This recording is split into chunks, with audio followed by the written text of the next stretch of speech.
Hey guys, welcome to Neighborhood Comics here in Savannah, Georgia.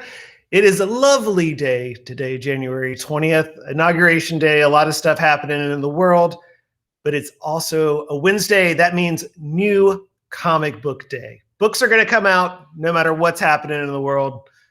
We won't talk about what happened 6 months ago. That was an anomaly. Books come out every Wednesday. Don't forget, come by your local comic book shop and get your comics. Today, we are talking to Jey Odin. Jey is a local comic creator here in the Savannah, Georgia area. He's got a brand new book called Lemonade Code. This is out today on Oni Press. Very cool. We're going to talk to Jey about it. And let's just go ahead and get him in here, and we'll start chatting a little bit. Hello, everybody. Here he is. It's internet magic. I feel at this point, anything we can do is good. So in traditional times, Jey, we would have you in the shop. We would have you sign in books. We would have you meeting people and doing all that glorious stuff. But thank you so much for joining us virtually this evening so we can try to replicate some of that magic here on the internet. Thank you for having me. I'm really, really happy that we can make this happen. So this is the first for me as well, but I'm really excited. I'm really excited.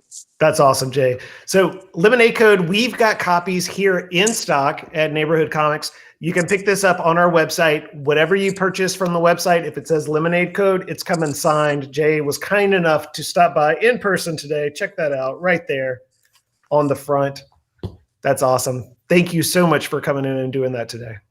Yeah, no problem.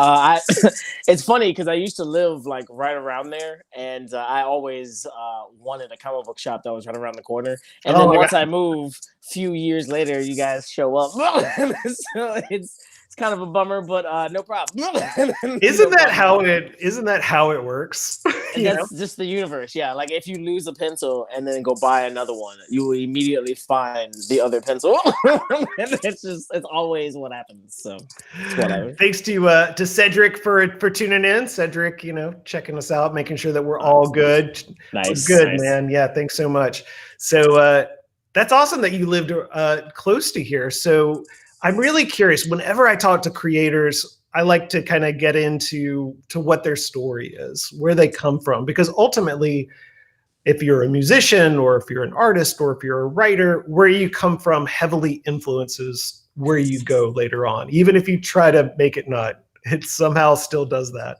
So when you were coming up, when did comic books or what we call sequential art in whatever form it may be, when did that get on your radar?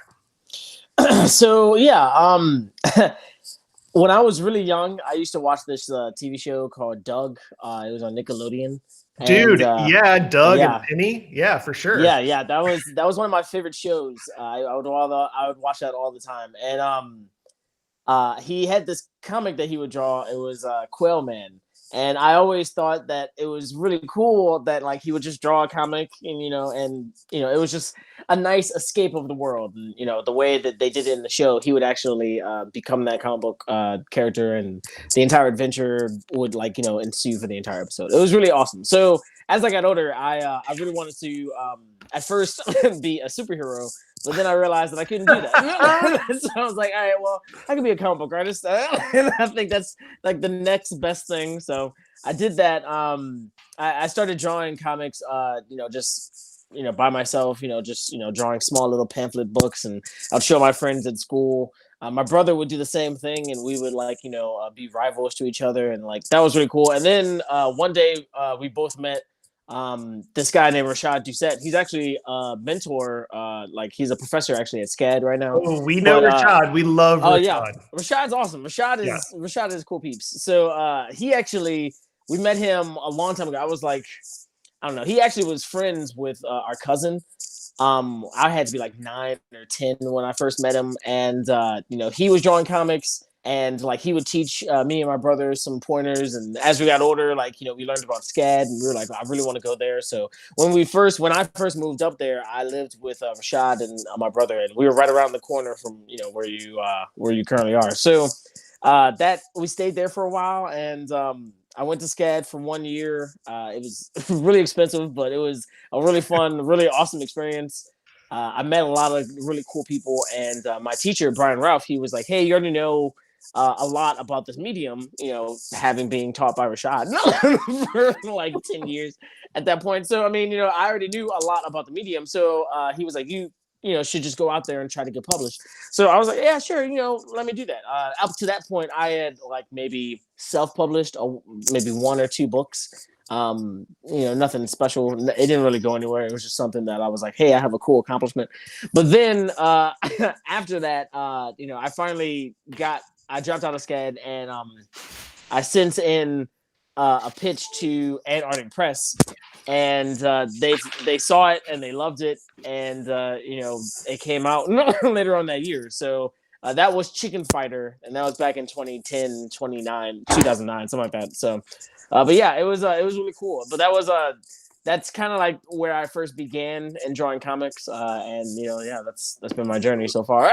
Dude, Doug as a starting point, that's pretty good. Yeah. Well, I mean, what was it? Yep.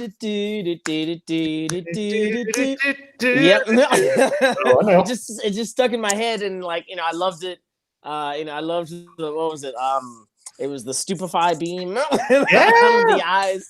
Like, it was just a good time. So, I mean, I always loved that, and I always wanted to do my own version. And then, like I said, as I got older, I started getting more influences. Shonen Jump and Dragon Ball Z and One Piece and stuff like that was like a really big influence. But on a cartoon side, like I loved the DC comics. Bruce Timm and all of his characters for his character designs for Superman, Batman. I think he was like the lead animator on all those projects. Static Shock, like all that. So I tried to just incorporate all of that.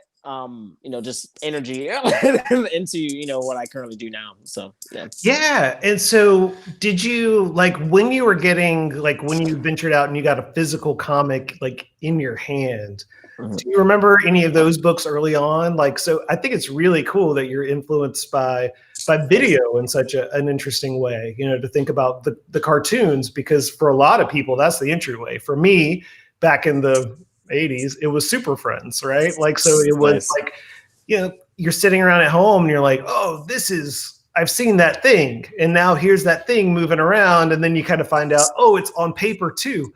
So with the physical, it's so cool that Rashad was an entryway in so many ways for you.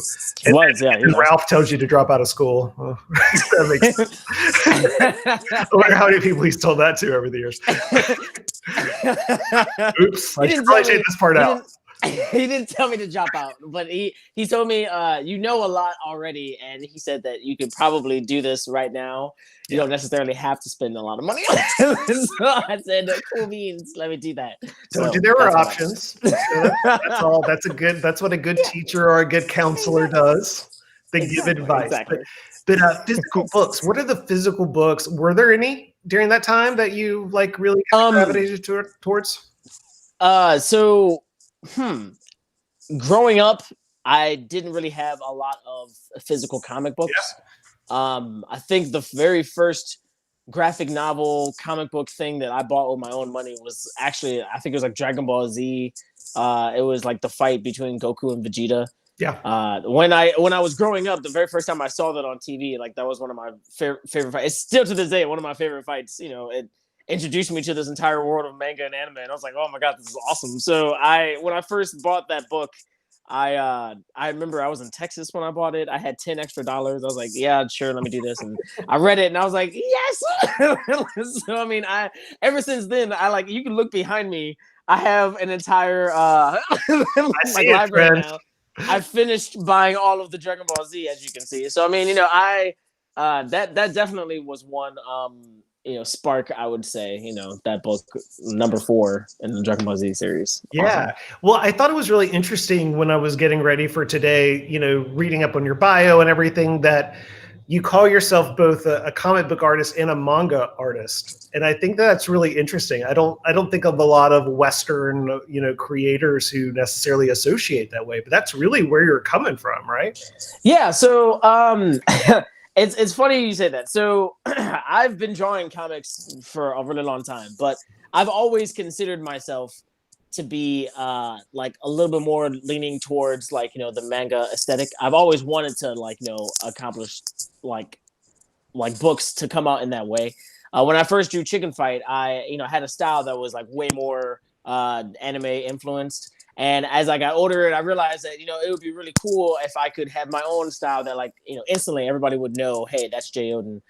So I wanted to add more cartoony elements into it, which is why, you know, I brought up Bruce Timm, you know, even Rashad. You know, there's Trad Moore, like, you know, I loved his stuff. I tried to, you know, incorporate some of his. And you know, I eventually created, you know, this particular style that allowed me to both call myself a comic book artist because it was still somewhat cartoony, but also like I could still make it look really like manga. Like, you know, if I just don't color it, they could still look like manga.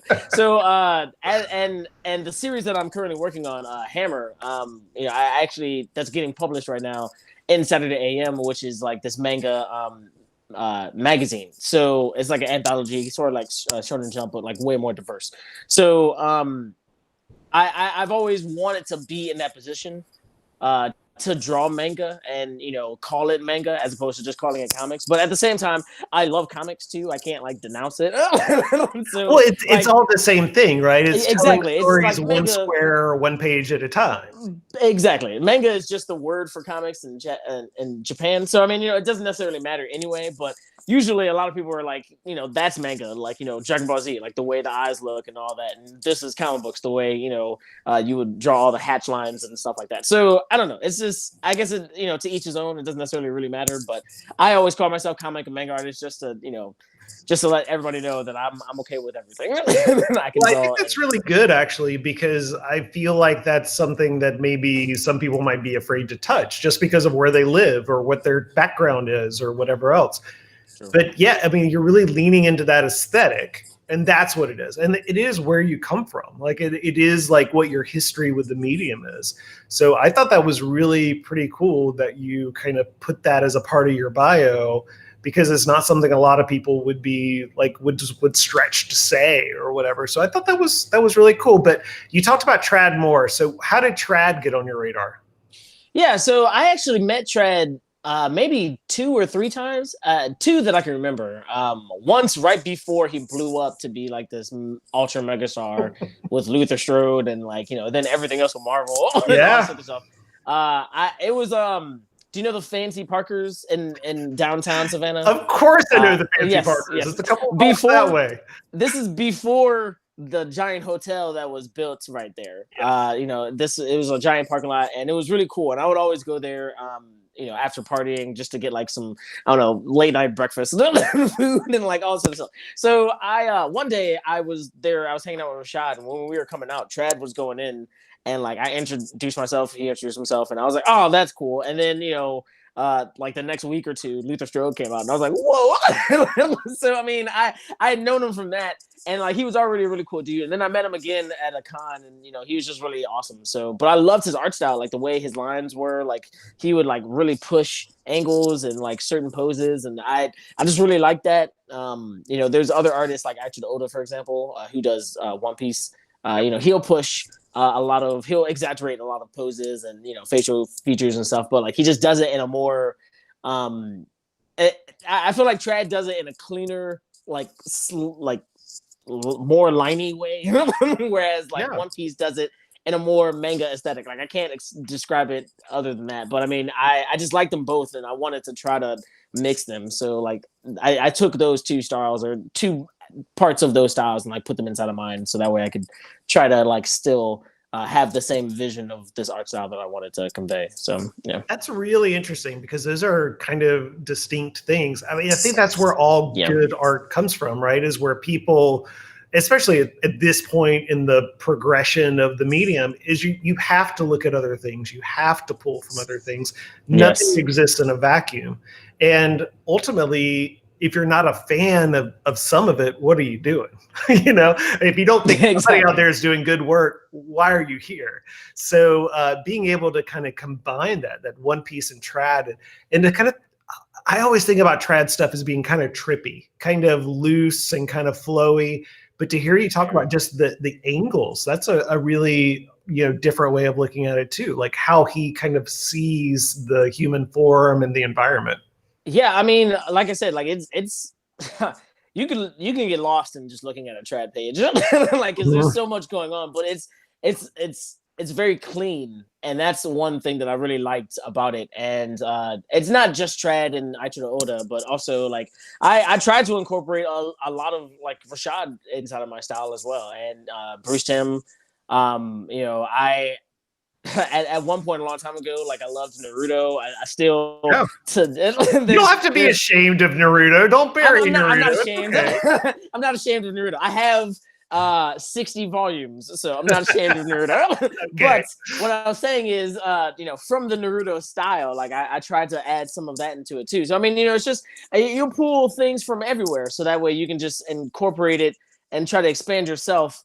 So that way you can just stand out as your own, entity. So, I mean, I've always tried to do that, especially, ever since I started drawing like Hammer and stuff like that. So, yeah. Well, there's the old adage, that great artists steal. And to some degree, I mean, you are the amalgamation of your influences and what it is that makes you happy, what it is that drew you to this in the first place. That's what you want to try to recapture some of that magic. So when you were coming up, we talked, you didn't have like a strong physical comic medium. You were influenced by the larger animation and obviously this great influence with Rashad and people like you. So you knew that was out there in the ether. But do you remember your first like experience in a comic shop, like coming in and being like, oh my God, there's a whole store that does this stuff? Okay, so I would always go to Barnes and Noble growing up. Yep. Or Books A Million. When I first went to my very first comic book store, it was a lot different because it was focused solely on like graphic images and all these superheroes titles and all this other stuff. So it was a lot cooler, I think. But I don't necessarily know exactly when it was. I remember like just having that feeling of like, wow, this is so much better. Like I don't have to go look for that section. That section is everywhere. So I mean, I remember having that thought, but I don't remember exactly what it was. So yeah, no worries. I think that's for me, that's kind of what I consider part of my origin story as a comic book retailer. Is that first time I walked in and I was like, whoa, there's a store. This is all it is. How are they paying the rent? And now I'm doing it. I'm like, how are they paying the rent? So, that's part of the magic. No secret sauce reveals here. But nice. I always tell everybody I pay the rent $4 at a time. It's gonna get there, man. That's awesome. Well, what we are here today specifically to talk about is Lemonade Code. So yes. Lemonade Code is new from you on art duties. Jared Pratt with the scripting came out on Oni Press technically yesterday in bookstores, today in comic book stores, kind of how the dynamic works there for letting those things out into the wild. Talk to me about how did you get pulled in to this project? Yeah, so a few years ago, it was back in like 2015, I would say.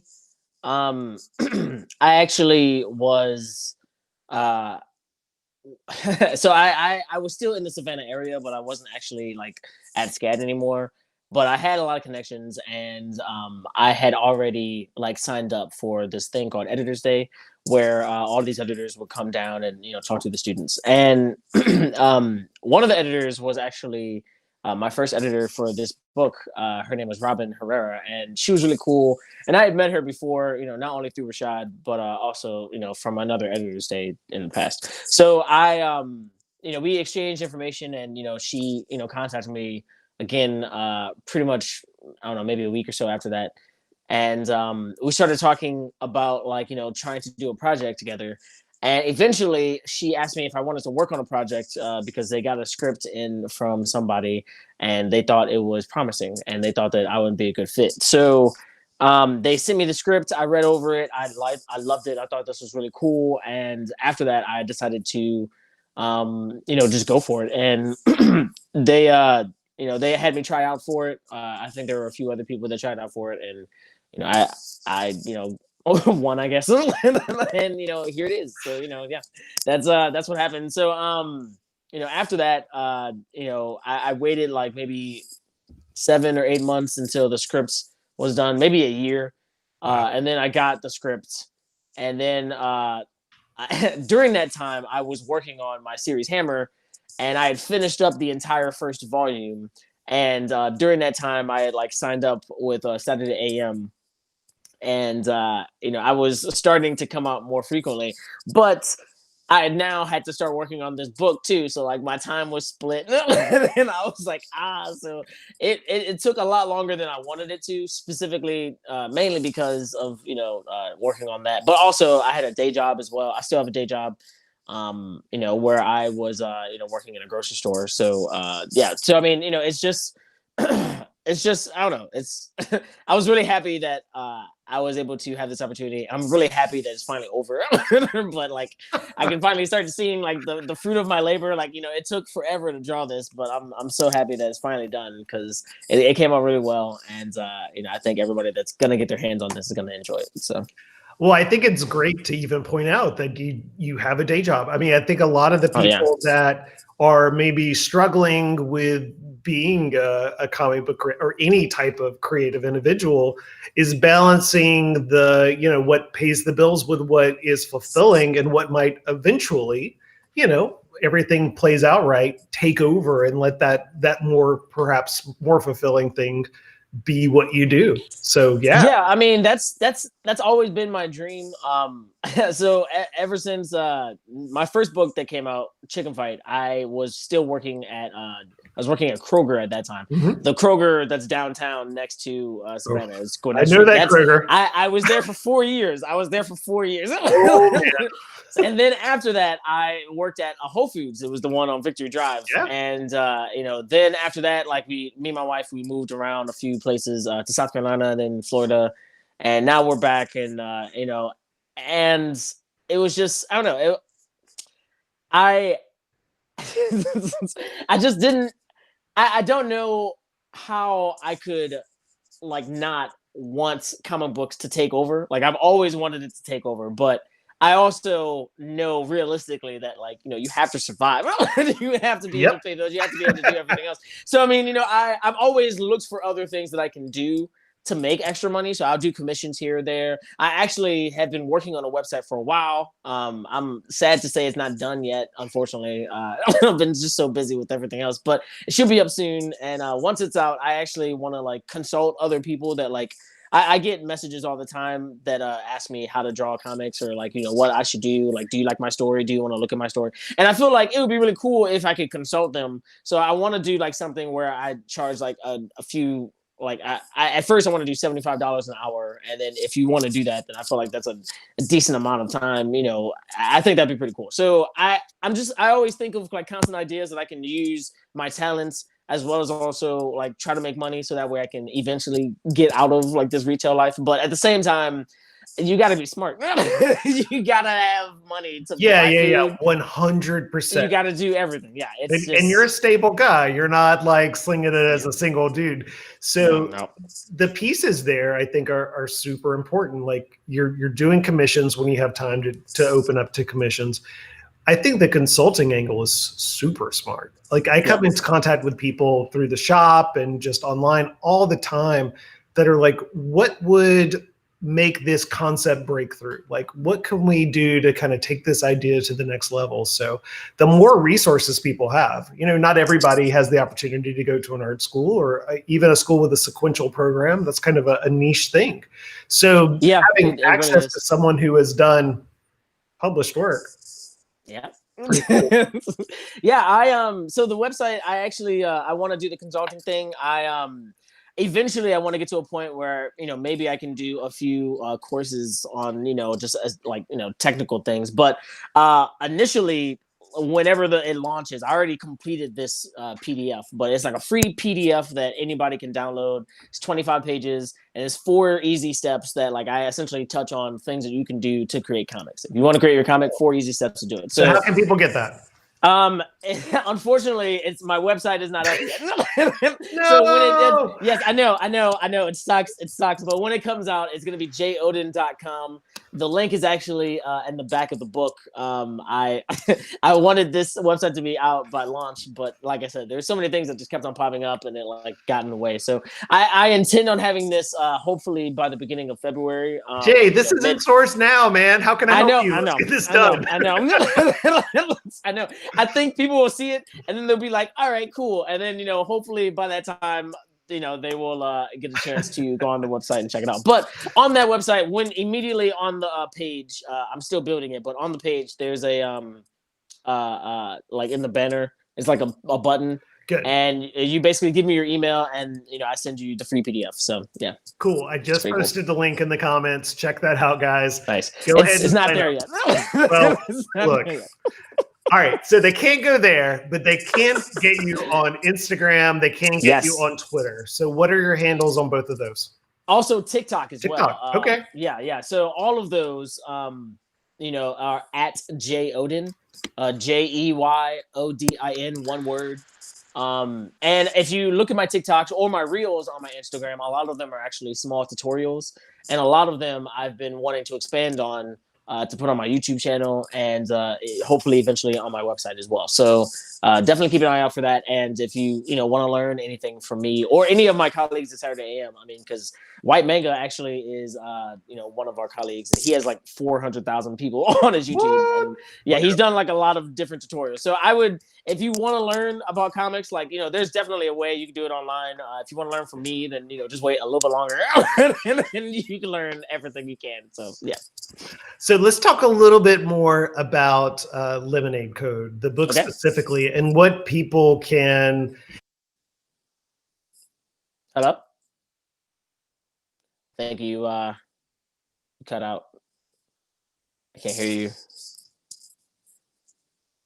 So, like, I expect my audio to keep going no matter where I am. Here I am. This is a common theme with me. I just drop out randomly. So. We're back. I thought my audio would go, but it didn't. So with Lemonade Code, is Oni kind of calling this like a middle grades graphic novel, like that age and up? Is that kind of where it's being positioned? Yeah. I want to say it's like it's an all age comic book. 100%. But I think the target audience is like 10 to 12 or around that area. Yeah. I loved this book. Working on this book was really fun.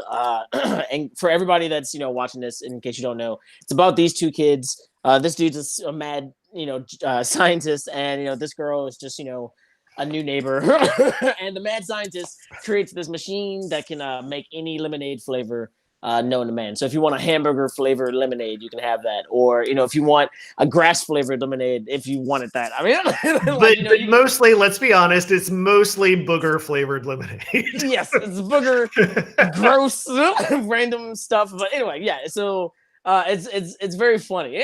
But he creates this machine. Everybody loves it. And then there's this girl that moves in across the street. And she actually makes all of her lemonade, and it's old fashioned, and everybody loves that as well. So they just they feud against each other, and the entire book is just like a really fun, just like, I guess, over exaggeration on somebody's part.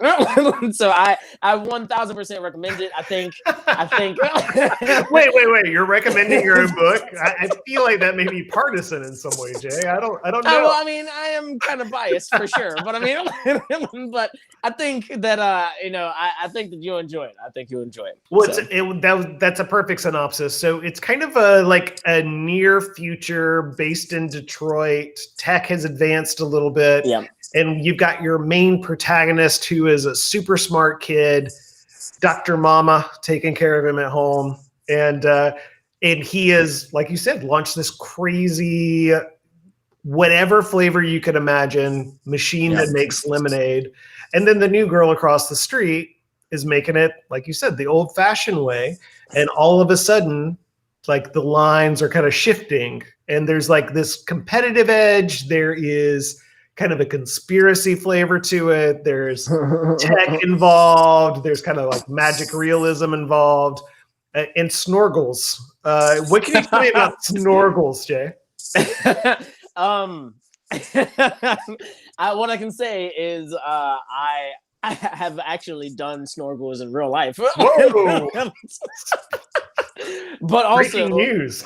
the character that is snorkeling, that old lady, I based her off of my grandma. Oh no!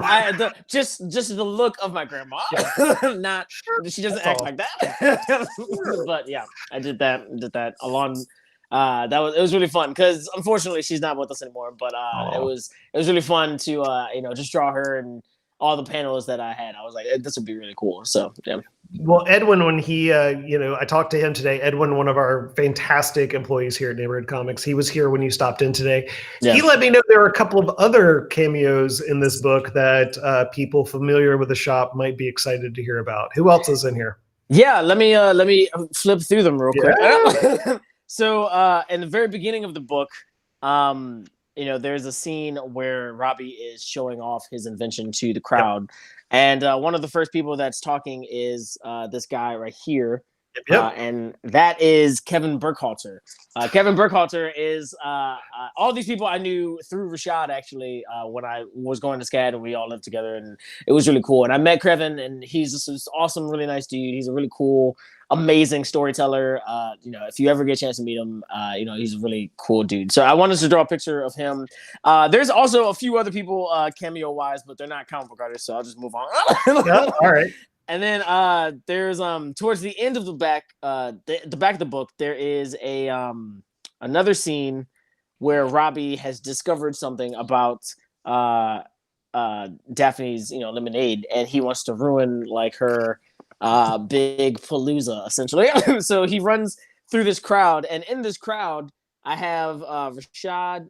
There he is. I see him. So I got Rashad, I got Jarrett, I got DJ. I'm not sure if DJ is actually still in Savannah. I got Ian and Sam, and then I got Eric right there. Yeah. That's so awesome. All of these people, we used to all hang out. There's several pictures somewhere online where we were all just posing together, and like they were all really cool. They taught me a lot about just the industry and like just their own experiences. They would like walk me through, and unfortunately I have not like been able to rise to a level that I think would like match them yet, but I feel like I'm getting there. And I'm really happy that they all are still supporting me, because I heard that Jared, he actually messaged me and he bought one of the books, so I was really happy about that. Look, modesty is great, but you've got a substantial book. Thank you. Right now, so I appreciate that, but temper it a little bit. So yeah, Jared was in like when we opened today to pick up your book. Nice. So Jared That's Williams. Awesome. We'll be talking to Jarrett in a couple of weeks about his new Rick and Morty series. Nice. Jarrett has done a good bit of Oni work in the past, and we love Jarrett. He's fantastic. So that's so cool. Like when Edwin showed me, I'm like, yep, there he is. Like it was great because it's cartoony, it's fun, but I would have picked him out anyway. I don't think I added his tattoos. I wanted to.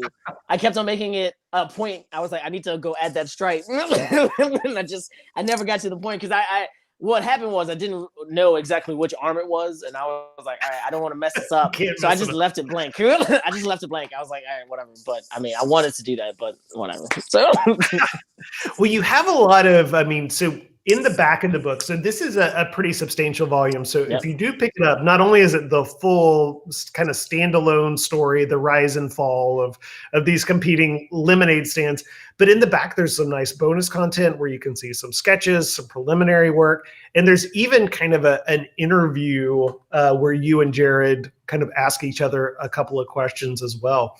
And that was where I found out how long this book took.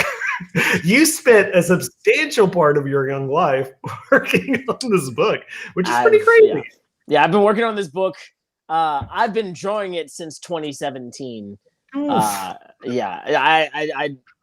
had to thumbnail it all out, and I wanted every panel to like I wanted to like add as much detail as possible. So if you ever get a chance to like just sit down and just look at every single panel, there's a lot in there. So I've got a split screen up now, so people who are watching the video can see. Nice. Some of these panels. You're not only working with a perspective, but you're working with dozens of figures, signage, all kinds of pieces at different scales and ratios as the panels evolve. There's a lot going on page to page. Yeah, I really wanted it to just like be such a like I don't know like evolution in my own journey. Because at this time I had just finished up Hammer volume 1, and like that was a really fun book, and I think it looks really good, and I think it actually comes out later on this year, so keep an eye out for that too. But I know that when I was doing it, I didn't have a lot of crowd scenes.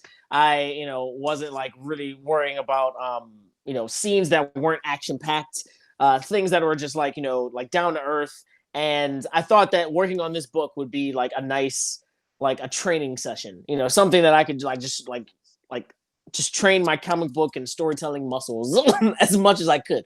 And like that's honestly one of the main reasons why I love drawing this book, because it was like so different from what I normally draw that like it was just really fun. It took forever, and Jared and I always have like we always joke because I tell him he added so many crowd scenes in this book. It was so many people to draw, but it was worth it, and it was really fun, and I'm really happy that I was able to do it. So yeah. So I talk to artists a lot, and one of the things that's really interesting to me is what the script looks like when they get it and how they translate that script. Yeah. So I mentioned Jared was giving you crowd scenes, but in terms of how it was put together, kind of in broad strokes, like how much direction was he giving you and how much was left to you to really kind of, put your own like expansion on what he was giving you? Yeah, so he didn't really actually have a lot of corrections to give me. He was really good. He loved everything that I was doing. So did Robin. At one point I was like, I mean, are you guys just being nice, or am I actually really good? I was like, what's going on? So, he loved like everything that I was doing. He would the script that he gave me was it read more like I felt like a movie script. It wasn't like a paragraph. Like I mean, there was like every it would say panel 1, this happens. Like the main thing that would happen is what I would have to draw, but everything in the background, like he wouldn't necessarily like focus on. But later on, like down like a few pages later, like something would be referenced in the background that I would have to set up in that page from way back when. So I had to reread the script a bunch of times, and that's why it took so long to thumbnail everything, because I wanted to make sure I had like every piece where it needed to be. And that was another thing that like I don't know. I'm gonna go back to the crowd scenes. I could have like grayed out like everybody, and I would have gotten this done substantially faster. But like I just kept on thinking, it was like, no, this is omnipresent. like when I was young, one of like this is another part of my comic book journey. Like one of the books that I first got, a book series that I got after Dragon Ball Z and all sorts of stuff, was Scott Pilgrim, and I loved it. I thought it was awesome, and like that was in 2010 when the last book came out. I was like so excited when that book came out. I loved it. So I always had a dream to like have some book at Oni Press. So when it finally happens, like I was like, I gotta go all in. I gotta make this like the best I can make it. So like every crowd scene, I wanted it to be as like detailed as I could possibly make it. Like there are a lot of cameos from a lot of friends that I have, a lot of family members. A lot of them I was just daydreaming. Some of them I was actually watching like a TV show, and I was like, I'm gonna draw you in my style. You'll see a lot of random people in those crowds, but like it was that's what happened. So look for the cast of Law and Order SVU and an title near you called Eliminate Code. So you dropped it a couple of times. You've got Hammer that's coming out later this year. Tell people what to expect with Hammer and maybe how it might be different than what they're getting with Lemonade Code. Yeah. So first off, let me just say, so Hammer is this series. It's my series is being currently published and serialized with Saturday AM, which is the world's most diverse manga anthology.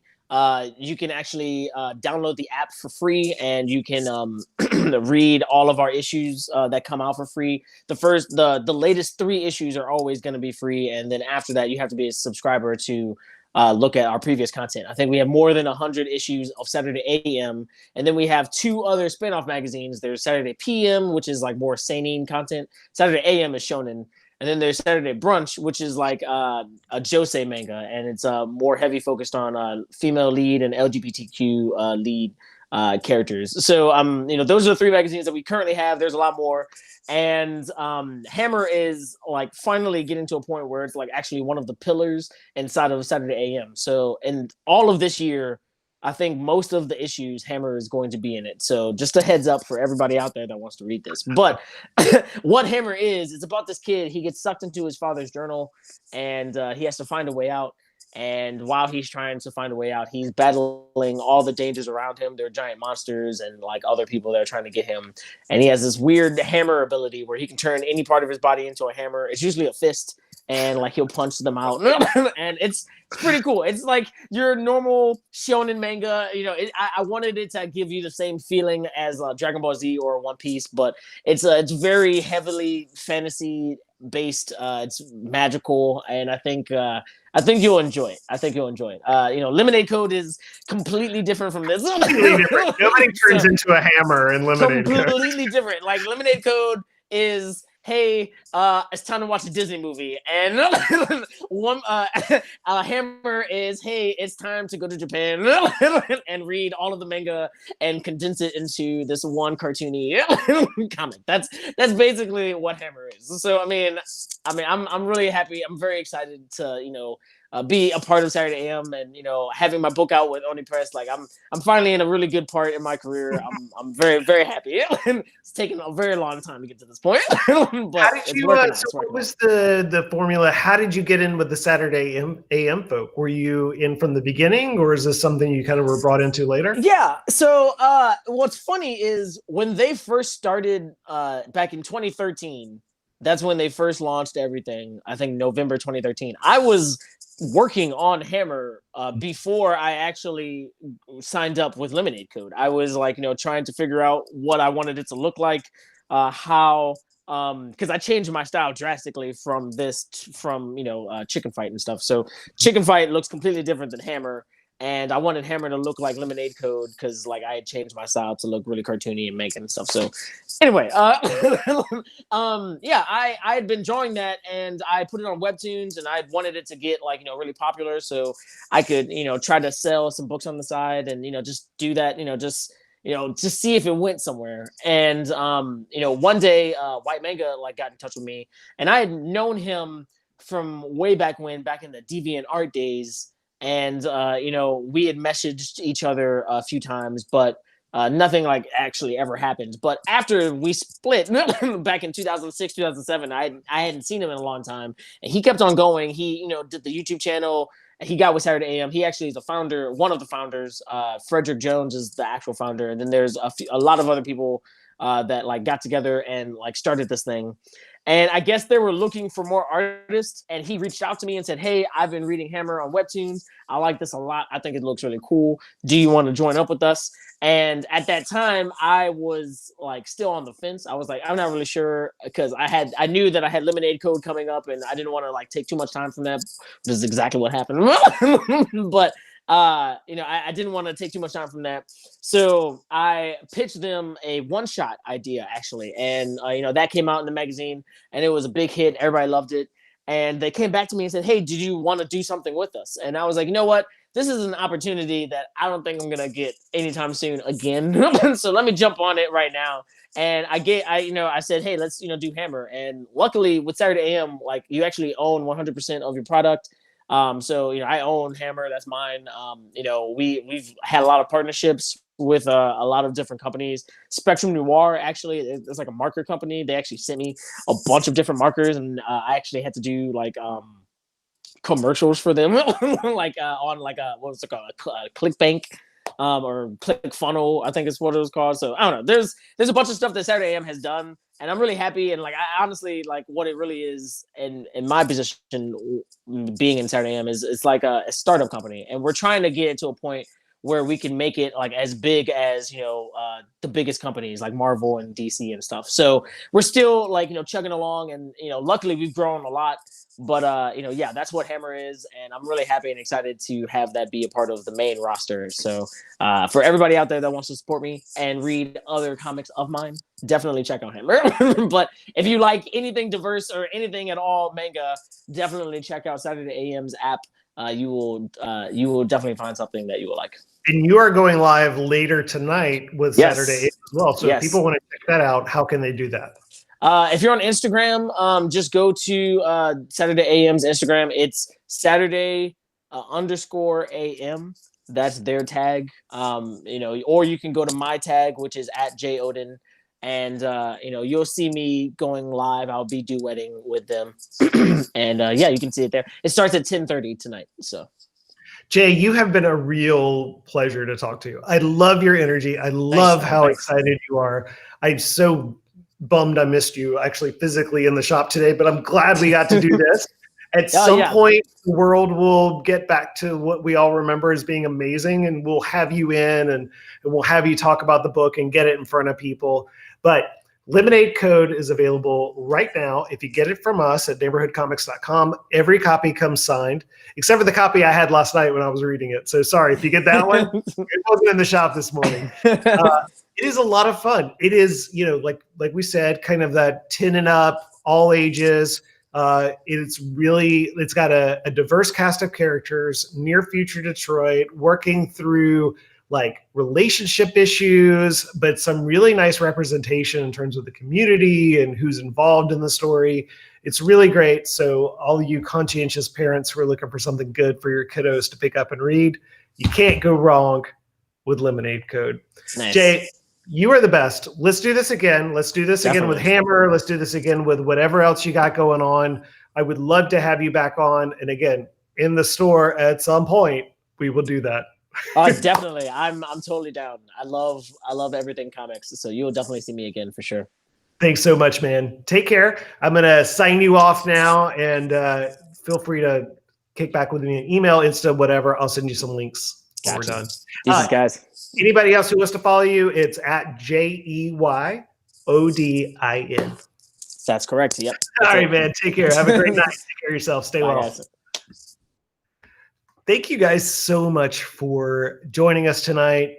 Jey was a real pleasure. It's so wonderful to have comic book creators be a part of the store. Again, we talked about it a couple of times during the interview.